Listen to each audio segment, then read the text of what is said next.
Hey, what's going on, everyone? Welcome to Random to Real Estate podcast. I'm James SP, the content creator. And I'm Rett Harmon, the community connector, and I've got a weird sound in my microphone. So what are we talking about today, Rett? Man, we're talking about all kinds of fun stuff. I think the topic today is there's a lot of folks that are new, wanting to get into real estate, or they're new agents, and they don't know what to do to build their business. So we're going to kind of address that topic of how do I get into real estate and make lots of money, because that's what people really are thinking. Yeah. You know what? How about I ask you this one question first? Okay. So the summertime is approaching, right? And school is out. You got a bunch of college students they're going to be taking breaks, but yet they're thinking about getting into the real estate game. So what do you say to that, right? If you're a college student and you're off for the summer break, is the real estate game a good game for them?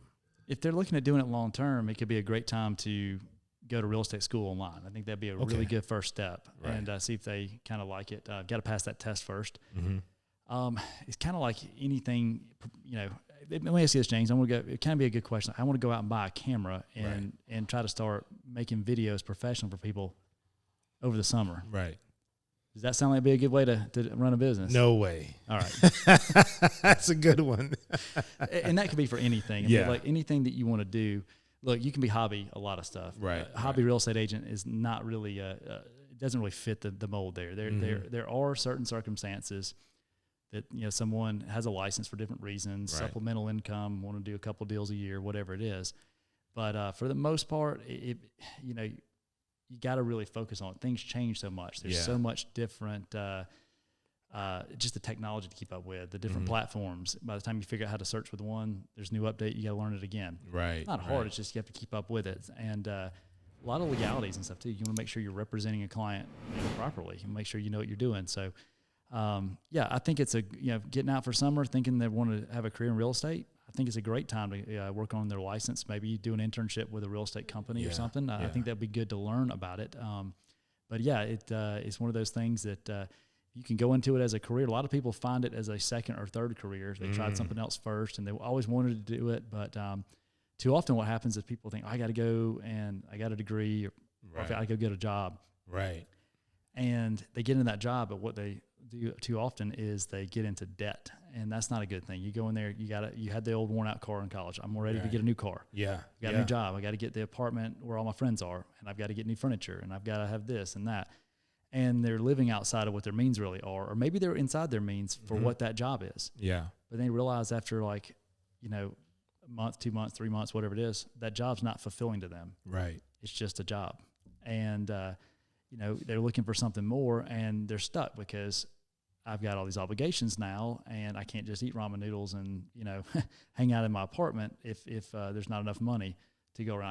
I gotta work to pay these bills and do that stuff. So then they get into a trap, and then they get into getting serious relationships and get into having families and all this other stuff, and they're not really in a position to be able to get into a career like that. It takes a few years to really get established doing this. I'm seeing that. You mentioned something, though, that with the example that you gave about purchasing the camera and trying to do it, right, run a business, doing it kind of like a hobby. One of the things that stands out to me is the constant upgrading that has to happen and staying on top of the latest equipment. And I'm assuming that's the same scenario with real estate, right? Because when you take these breaks, there's so many laws that are happening and so many things that are changing that if you just keep popping in and out, you'll fall behind. You got to really be all in, I'm assuming, when it comes to being a real estate agent. You really do. And look, it comes down to this. One of the hardest things to getting started in the business and staying consistent is that, even if you know a lot of people, you're going to have a much higher success earlier on, potentially, by your circle of influence or sphere of influence. So, but it doesn't necessarily mean that the people that are going to want to trust you with buying or selling the largest investment in their life, typically for most people. Right. So, and also think about it like this: the realtor that they used before, real estate professional, maybe they did a good job.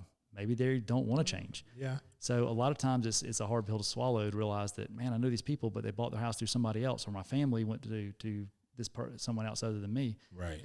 And, they're looking at it from more of a selfish standpoint, but think about it. That other person's been doing it for a long time. They helped them get what they were trying to get to start with. They probably had told them, hey, we'll call you back next time. Mm-hmm. So there's a lot that goes into the loyalty there. So it just takes a little while to really get to the point where people buy into that and realize that, hey, you're doing this as a serious career.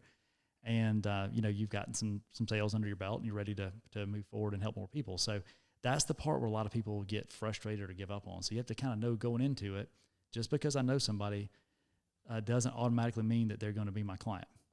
Okay. So I think about a month ago, right, we shot a commercial for Century 21, right, because you're in the process of looking for more agents. Hey, we're in the business of trying to grow people's real estate careers. Exactly. So we're always looking to add career-minded, agents to our company. And right. Always, obviously, that's an important thing. But yeah, we're doing, trying to recruit and bring the right people on always. So that's leading to my next question. Then, what's the right person? What's the right agent? I think a lot of it comes down to one, do they have an idea about doing real estate as a career? I mean, some kind of career minded. We work with people that are in different walks of life. Right. Maybe they're trying to transition out of one career into another. They can't exactly quit the job, but they're going to start working what they can, learning what they can, and then hopefully transition over at some point in time. Yeah. Sometimes it's a second career. Someone retired from something, they're ready to get into something different. Mm-hmm. A lot of times people work in an industry where it required them using their hands a lot, and maybe they were getting arthritis in their hands and realized, I can go sell real estate now. I'm not having to work with these tools all the time. Right. Or maybe it was they were a teacher or something, and they reached their retirement age and realized they're just ready to retire, but they're not really ready to quit working. So, different aspects happen at different times. Sometimes somebody brand new starting out, they're young, over 18 years old, and ready to learn and be willing. But I think a lot of it comes down to willingness to learn new tools and systems, and being able to adapt to that and participate and show up. I mean, I think we have a very dynamic program we offer, but it's only as good as the amount you're going to apply yourself to learning it. If you show up and say, hey, I've skipped the meetings, I can't do this, I can't do that, I'm too busy when this is going on, and there's time to write a contract, and you're like, well, I don't know what I'll put for this one, or what I'll put for that. And it never fails. It's like Sunday night, 10 o'clock, and they're panicking because they don't know what to do. Well, I mean, that's going to happen a little bit when someone's new or trying to learn how everything works, but you've got to be a participant, and you also got to be a student. And I think being that student mentality, always trying to learn, that's me. I'm always trying to learn. I want to know there's new systems coming out, new competition coming into this market daily, and there's new challenges, new hurdles, new scams to be aware of. So there's a lot to be looking out for to be able to properly serve your clients, your people. So that's what we're looking for. That's the ideal agent, someone that's really trying to do this full time, eventually, and really want to learn. Yeah.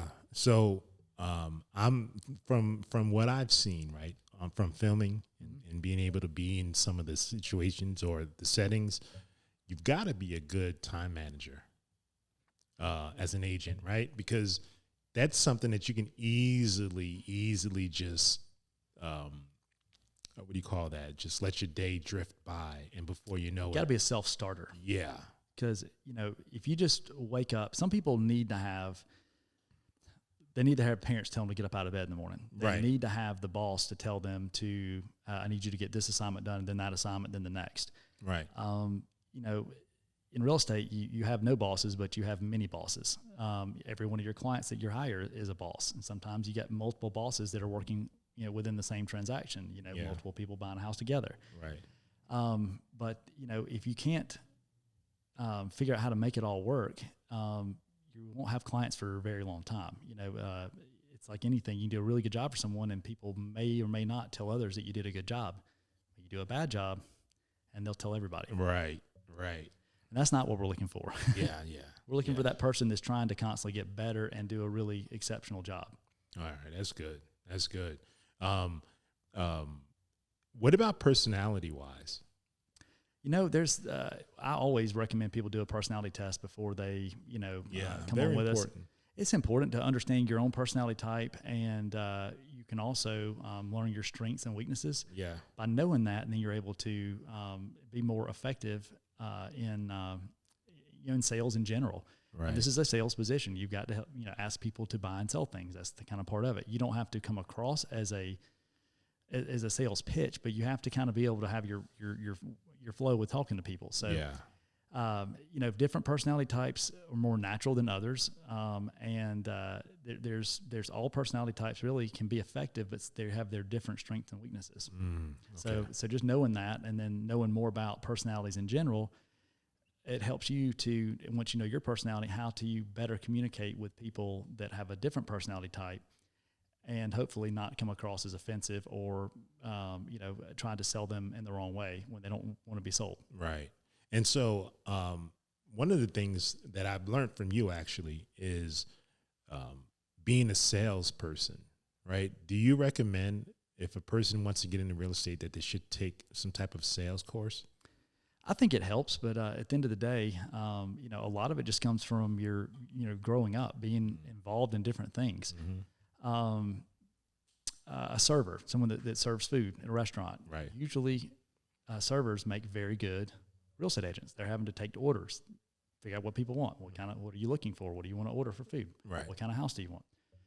Then they're basically turn that order in. They come back and check on you through the process, make sure you refill your drink, whatever it is, following up with what's going on, see everything through the end. And then of course they make their money at the very end when they get a tip for doing a good job. Right. Well, you get everything through, you can do a good job and not get closing, you don't get paid. But if it all works out, people buy the house they want to buy or sell the one they want to sell, gets to the closing table, and then you get paid. So it works out very similarly there. And I think that works out pretty well. That answers your question for one type, I guess. Yeah. And then I've always, when I talk to some people that want to get into real estate, right, they always, well, I shouldn't say they always, but I hear them talk about selling or doing commercial property versus a residential. What are your thoughts about that? Because you're brand new coming in. Yeah, it's like anything. You really should probably pick one or the other. Yeah. I'm fortunate that I have a degree in real estate. I went to the University of West Georgia, and that's what I graduated from. Go Wolves. Yeah, go Wolves. 20 years in actually next month for me having my license. So nice. Doing it for a while here. But I got into learning the numbers and the financial sides of the commercial aspects of it. But commercial takes a lot longer to get a deal closed. Right. Kind of rule of thumb is when my college professor, Dr. Burton, always said, if you want to really get into commercial real estate, you need to have enough money saved up for an entire year to work with no paycheck before you actually can hope to get paid off of it. And it can work out pretty well, but a lot of people can't do that. Yeah. Well, even to be said for just selling residential real estate, you're going to go several months potentially, maybe even a year for some or longer, or maybe just a few weeks before you get something under contract to work towards a closing. But it happens a little bit easier. Typically, the cycle of a closing on a home is about 30 days. Yeah. So a little bit easier to get paid more regularly. Also, it's easier to find someone that's looking to buy a house or sell a house than it is someone looking to buy a location for, a business or, industrial property or land or whatever it is. Yeah. A lot more moving parts, a lot less emotional, a lot more business. And some people are more business savvy than others. But yeah, going back to, looking at what might be the best thing to work on. Yeah. Or looking at other jobs you've had in general, really everything kind of prepares us for the next thing we do. Yeah, that's There were probably sports teams that you played on, James, when you were growing up. Yeah. That helped you better with communicating with people that you're filming. Yeah, absolutely. You see some of those personalities come out. Yeah, Yep. okay, I understand that person's upset or that person wants more direct. I'm going to be giving direct answers. Yeah, right? The psychology behind it. Yeah. So, all right, maybe I'm being a little biased here. So we're going to just do a shameless plug, so to speak. But I've gotten a chance to be around or hang around the Century 21 group as a whole, right, at some of the conferences. And I got to admit, man, Century 21's got it going on.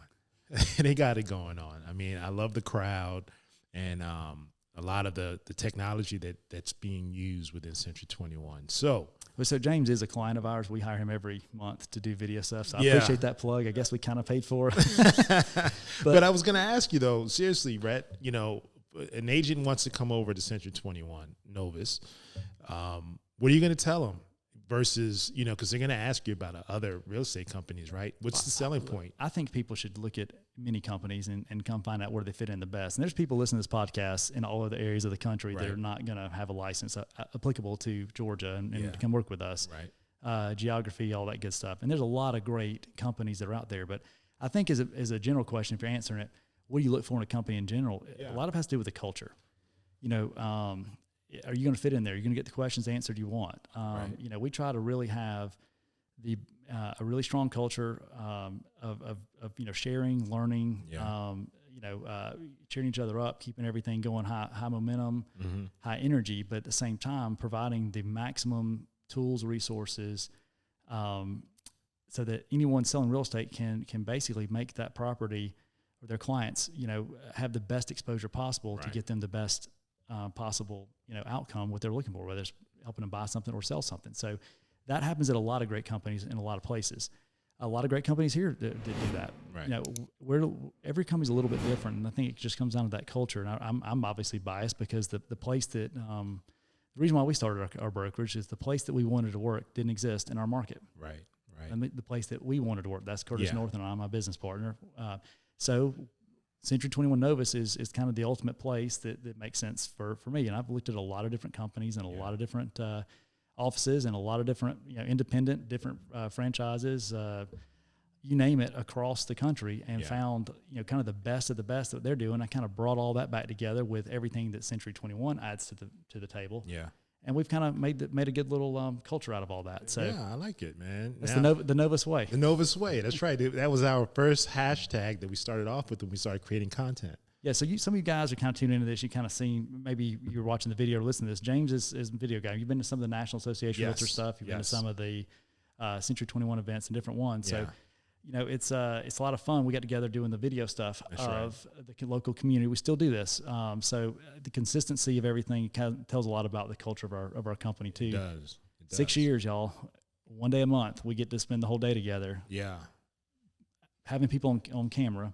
Yeah. That most of the time don't want to be on camera. Yep. They know they need to be. And we try our best to turn out, you know, a little commercial to kind of let them know or let others know why they do what they do. You know? Right. Why do people want to do business with them? Why are they successful? And you know what? That's a perfect segue to what I wanted to mention next, which we're creating content, right? And one of the things that I know that you like to push is to get the real estate agents in front of the camera, to get used to being in front of the camera, to introduce who they are, what they do, give their contact information, which is a very important situation. It's very important because if you don't market yourself, no one knows who you are. If you're afraid to get in front of a camera because of the way you sound and the way that you look, guess what? We all see it all the time anyway. So you might as well just go ahead and record. But 2 ears and 2 eyeballs. You know, exactly. I mean, we all got them. See twice as good as any camera out there. Right. But would you tell them how important it is for an agent to be able to just talk in front of the camera, take the pictures and post these things so that others see it? It's so important. And you don't have to talk about things that are not, you know, that are boring or whatever they are. So you just talk about things that are random that you like doing. Right. Random to real estate. Random to real estate. What are the random things that you like doing? Is it a certain hobby? Right. Is it things your kids are doing? Your kids say funny things or whatever it is. Yeah. Go out there and document what you're doing. You're already doing it through your social media stories and your posts. Just be a little bit more intentional. Do a little bit more video in some of those. People can capture so much more about your personality, and they can see them working with you. Or if you're really technical and you figured out how to fix something or whatever, you know, you think someone else might benefit from that. It doesn't have to be every client benefits from everything. Right. You put it out there, and you never know, someone might share it. I heard someone talking about how to do this one process. Yeah. And they share it, and then you realize, wow, that person helped me on this. What do they do? Oh, they sell real estate or they do whatever. Mm-hmm. Okay, I'm going to keep them in mind. I know I've got someone I've used before, but next time I've got to do something, I might give that person a call. Right. But it's the consistency of always paying it forward, doing things like that. Yeah. I think that's a big thing. It's huge, which is why I hope you guys are understanding the name of this podcast and what we're talking about now, Random to Real Estate. What Rett is talking about is finding the random things that you do, because there's more to you than just being an agent, right? So whatever that thing is, be consistent with it, put it out there, and maybe they might not need you as an agent, but they might need you as a person who gives key information on fishing or something like that. And then they'll start following you just for fishing. But then when time comes that they need a home, whether it be buying or selling a home, guess who they're going to think about? And who they're going to introduce you to. Right. That's there you go. That's multiplying. where you know, it's not always the person that you know, it's the person that they know, and it's the person that they know is family. Right. And it's like goes multiple layers deep. And the more that you're around people, the more you're having conversations in general, the more opportunities you have for people to possibly like you. Yeah. Said possibly. Possibly. And the more likely you are to hopefully get hired at some point in time for whatever it is you do. Yeah, it makes sense. So that's the random to real estate, at its best, and just do the things you're doing. Just document it a little bit. Be comfortable being uncomfortable. Yeah. I got that one from you, man. Rett does not mind getting in front of the camera and speaking. It used to take me a while until Rett put me on the spot a few times, and I just kind of adopted it and got used to it. So now I'm okay. Gotcha. Well, I guess we're going to wrap this episode up. You guys make sure to follow us. If you want to watch some of this fun YouTube stuff or video stuff that we do, follow us on our YouTube channel, Random to Real Estate, Random to Real Estate on YouTube, and obviously this podcast. We appreciate it, and we're going to be having several really cool guests coming up in future episodes. Yeah. Thanks a lot. All right, guys. Y'all take care. I'm James SP, the content creator. And I'm Rett Harmon, the community connector. Y'all take care. Peace.